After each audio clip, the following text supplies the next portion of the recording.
নমস্কার। আজকের ভিডিওটা আপনাদের অনেকেরই কাজে লাগবে, তাই দয়া করে ভিডিওটা একটু মন দিয়ে শুনবেন। অনেক ক্ষেত্রেই দেখা যায় আপনারা ভুলবশত একটা দুটো সংখ্যার এদিক ওদিক বশত অন্য কোনো ব্যাংক অ্যাকাউন্টে টাকা হয়তো ভুল করে পাঠিয়ে ফেলেছেন। মানে যার অ্যাকাউন্টে টাকা পাঠানোর দরকার তার অ্যাকাউন্টে টাকাটা না পাঠিয়ে আপনি হয়তো অন্য কোনো ব্যক্তির অ্যাকাউন্টে টাকা পাঠিয়ে দিয়েছেন। সেক্ষেত্রে আপনারা কি করবেন? অনেকেই ব্যাপারটি জানেন না, ভাবেন হয়তো ভুল করে চলে গেছে, কিছু আর করার নেই। আবার এরকমও হয় উল্টো ক্ষেত্রে, অনেকের অ্যাকাউন্টে ভুল করে টাকা হয়তো চলে আসে, তিনিও ভাবেন যাক যে পাঠিয়েছে ভুল করে চলে এসছে, আমি তো বিন্দাস খরচ করি, কোনো রকম অসুবিধা নেই।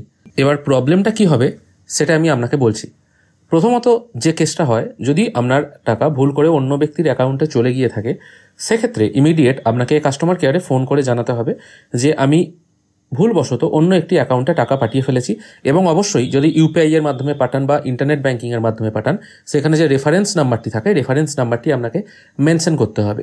এবার সব ব্যাংকের কাস্টমার কেয়ার হয়তো ফোন কলের মাধ্যমে অভিযোগ নেন না, সেক্ষেত্রে আপনাকে ম্যানুয়ালি বা ব্রাঞ্চে গিয়ে, যে ব্রাঞ্চে অ্যাকাউন্ট আছে আপনার সেই ব্রাঞ্চে গিয়ে দরখাস্ত দিয়ে আপনাকে একটা কমপ্লেন বা অভিযোগ জানাতে হবে যে আমি ভুলবশত এই ডেটে ভুল করে এই অ্যাকাউন্টে টাকা পাঠিয়ে ফেলেছি, এবং কোন অ্যাকাউন্টে পাঠাতে গেছিলেন এবং কোন অ্যাকাউন্টে চলে গেছে দুটোই কিন্তু সেখানে মেনশন করতে হবে। আপনি এই কাজটি যত তাড়াতাড়ি করবেন ততই কিন্তু আপনার টাকা ফেরত পাওয়ার পার্সেন্টেজ বেশি থাকবে।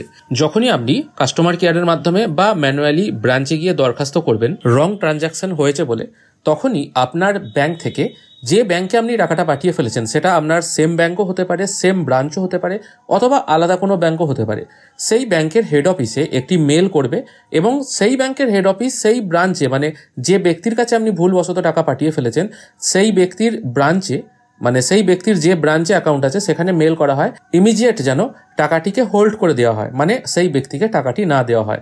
রিসেন্টলি আমার ক্ষেত্রে এরকম হয়েছিল, আমি ভুলবশত আমার বন্ধন ব্যাংক থেকে ব্যাংক অফ বরোদায় একজনের টাকা পাঠিয়ে ফেলেছিলাম ভুল করে, 10,000 টাকার মতো অ্যামাউন্টটা ছিল। আমি সঙ্গে সঙ্গে কাস্টমার কেয়ারে জানাই, সঙ্গে সঙ্গে বলতে মানে 3 দিনের পর আমি জানাই। এই অবস্থায় তখন কি হয়েছিল, সেই ব্যক্তি আর টাকাটা কিন্তু সেই নিজের অ্যাকাউন্ট থেকে তুলতে পারেনি। আমার কিন্তু বন্ধন ব্যাংক ছিল, আমি কাস্টমার কেয়ারেই জানিয়েছিলাম, আমাকে কিন্তু কোনো ব্রাঞ্চে যোগাযোগ করতে হয়নি বা চিঠিও দিতে হয়নি। এবার পরবর্তীকালে দেখা যাচ্ছে সেই ব্যক্তি আমার সাথে যোগাযোগ করেছিলেন। এবার টাকা উইথড্র কি করে করবেন সেই প্রসেসটা আমি বলে দিচ্ছি। সেই ব্যক্তি ব্রাঞ্চে গিয়ে পাসবই আপডেট করছে, দেখতে পাচ্ছে তার অ্যাকাউন্টে 10,000 টাকা এসছে কোনো না কোনো জায়গা থেকে, কিন্তু সে টাকাটা কিছুতেই তুলতে পারছে না, উইথড্রল করতে পারছে না। আমি তো এবার আমার বন্ধন ব্যাংকে কাস্টমার কেয়ারে জানিয়ে দিয়েছি যে আমার টাকাটা ভুল ট্রানজাকশন হয়ে গেছে, সেটাকে যেন হোল্ড করা হয় বা আমি যেন ফেরত পাই তার ব্যবস্থা করা হয়।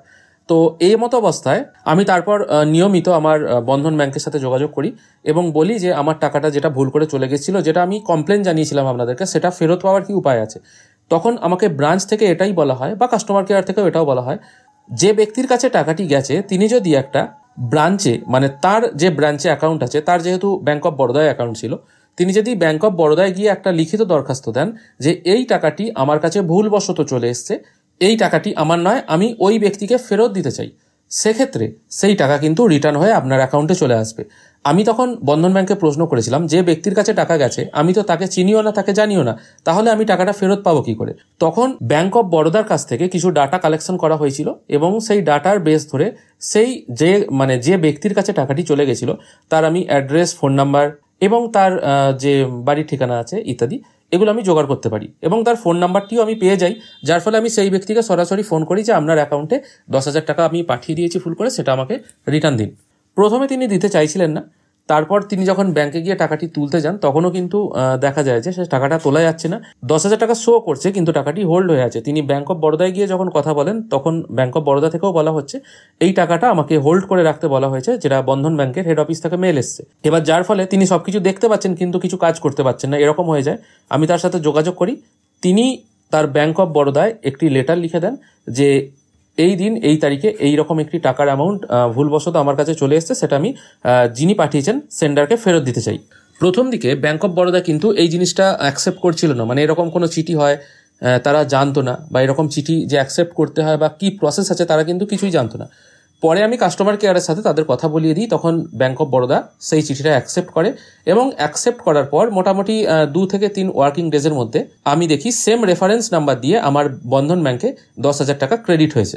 এইভাবেই কিন্তু আপনাদের ভুল করে পাঠিয়ে দেওয়া টাকা আপনারা ফেরত পেতে পারেন। তবে একটু ঝামেলা আছে, কারণ আপনি যে ব্যক্তিকে টাকা পাঠালেন আপনি হয়তো ওয়েস্ট বেঙ্গল থেকে কোনো ব্যক্তির অ্যাকাউন্ট আছে মুম্বাইয়ে টাকা পাঠিয়ে ফেলেছেন ভুল করে, সেটা ইউপিআইও হতে পারে, ডাইরেক্ট ব্যাঙ্ক ট্রান্সফারও হতে পারে। দেখুন, ইউপিআই হলেও তো সেটা ব্যাঙ্ক অ্যাকাউন্টেই ক্রেডিট হয়, তাই না?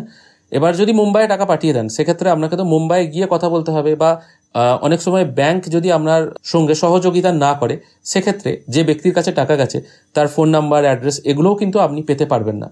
সেক্ষেত্রে আপনাকে অনেকটা প্রফেশনালি কাজ করতে হবে, বা অনেক দূরে যদি টাকা চলে গিয়ে থাকে, ধরুন ভুল করে জম্মু কাশ্মীরে কারোর কোনো ব্যক্তির কাছে টাকা চলে গেল, তো আপনি ওয়েস্ট বেঙ্গল থেকে জম্মু কাশ্মীরে 10,000 টাকা আনতে যাবেন, সেটাও একটা চাপের ব্যাপার হয়ে যাচ্ছে। সেই জন্য যতটা সম্ভব টাকা যখন পাঠাবেন একটুখানি ভেবেচিন্তে পাঠাবেন, না হলে কিন্তু এই প্রসেস অনুযায়ী আপনাকে টাকা উদ্ধার করতে হবে। আপনি কাস্টমার কেয়ারে ফোন করলে বা কোনো ব্রাঞ্চে গিয়ে চিঠি লিখলে যে ব্যক্তির অ্যাকাউন্টে টাকা পাঠিয়েছেন সেই ব্যক্তির অ্যাকাউন্টে ওই টাকাটা হোল্ড করে দেওয়া হবে, মানে সেই ব্যক্তি টাকাটা তুলে নিতে পারবে না। যদি তিনি ইনস্ট্যান্ট তুলে নেন সেটা তো আলাদা কথা, দিয়ে অ্যাকাউন্ট বন্ধ করে দেন সেটা তো আলাদা কথা। সেই কথার ব্যাপার হচ্ছে না। তিনি যদি টাকাটা সেই মুহূর্তে না তোলেন, 24 ঘন্টার মধ্যে বা 2-3 দিনের মধ্যে না তোলেন, সেই ব্যক্তি টাকাটা দেখতে পাবেন তার পাসবুকে, কিন্তু উইথড্রল করতে পারবেন না। এই প্রসেস আছে। এবার ব্রাঞ্চে গিয়ে জানালেও টাকাটা হোল্ড হয়ে গেল, কিন্তু আপনার তাতে কি কোনো প্রফিট হলো? প্রফিট হলো না। কিন্তু এবারে আপনাকে একটু খাটাখাটুনি করতে হবে যে টাকাটা কি করে আমি ফেরত পাবো। এবার ফেরত পাওয়ার জন্য সেই ব্যক্তির বাড়িতেও হয়তো আপনাকে যেতে হতে পারে। এবার তিনি যদি উদার মনস্ক হন, তাহলে ফোন করলেই তিনি হয়তো এরকম একটা চিঠি লিখে ব্যাংকে দিয়ে দেবেন। এবার তিনি যদি বুঝতে না পারেন, তিনি যদি এই ব্যাপারটা অতটা অবগত না থাকেন, তাহলে কিন্তু তাকে ব্রাঞ্চে নিয়ে গিয়ে তার সাথে কথা বলতে হবে, এবং সমস্ত খরচা কিন্তু আপনাকেই করতে হবে। তাই যখনই টাকা পাঠাবেন একটু ভেবেচিন্তে পাঠাবেন। আশা করি এক ব্যক্তি প্রশ্ন করেছিলেন যে ভুল করে অন্য অ্যাকাউন্টে টাকা চলে গেলে কি করব, এই প্রসেসটাই আপনাকে ফলো করতে হবে। এবং আপনাদেরও যদি এরকম ভুল করে কিছু হয়ে যায়, তাহলে কিন্তু এই প্রসেস ফলো করে আপনারা আপনাদের পাঠানো টাকা রিসিভ করতে পারবেন। যদি ভিডিওটি ইনফরমেটিভ মনে হয় অবশ্যই একটি লাইক করবেন। ভিডিও দেখার জন্য অসংখ্য ধন্যবাদ। ভালো থাকবেন।